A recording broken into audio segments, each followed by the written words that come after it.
పశ్చిమాసియాలో ఇరాన్ యుద్ధం మండిపోతుంది. అమెరికా ఇజ్రాయెల్ దాడులతో ఇరాన్ రిఫైనరీలు, ఆయిల్ స్టోరేజ్ డిపోలు ధ్వంసమవుతున్నాయి.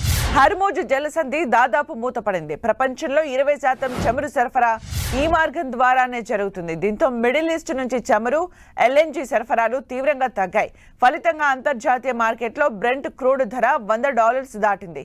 కొన్ని సమయాల్లో $119 వరకు చేరింది. ఈ సంక్షోభానికి సద్వినియోగం చేసుకోవాలని రష్యా భావిస్తున్నట్లు సమాచారం. చమురు ధరలు భారీగా పెరిగిన ఈ సమయంలోనే తన సరఫరాల్ని సద్వినియోగం చేసుకోవాలని రష్యా అధ్యక్షుడు పుతిన్ అధికారులకు ఆదేశాలు ఇచ్చినట్టు తెలుస్తోంది.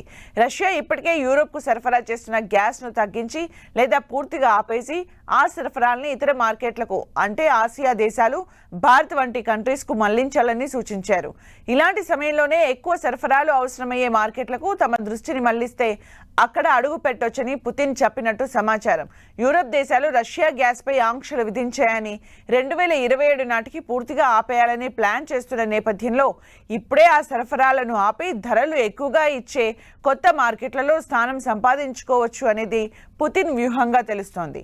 రష్యా ఆయిల్ ధరలు కూడా గణనీయంగా పెరిగాయి. గతంలో $40కి పడిపోయిన ధర ఇప్పుడు $60 పైగా ఉంది. కొన్ని మార్కెట్స్లో బ్రెంట్ కంటే కూడా ప్రీమియంతో అమ్ముడవుతోంది.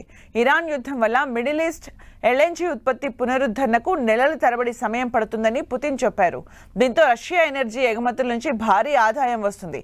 ఈ మాస్టర్ ప్లాన్తో రష్యా ఆర్థికంగా బలపడుతుందా లేదా యూరప్ ఎనర్జీ సంక్షోభం మరింత తీవ్రమవుతుందా అనేది సస్పెన్స్గా మారింది.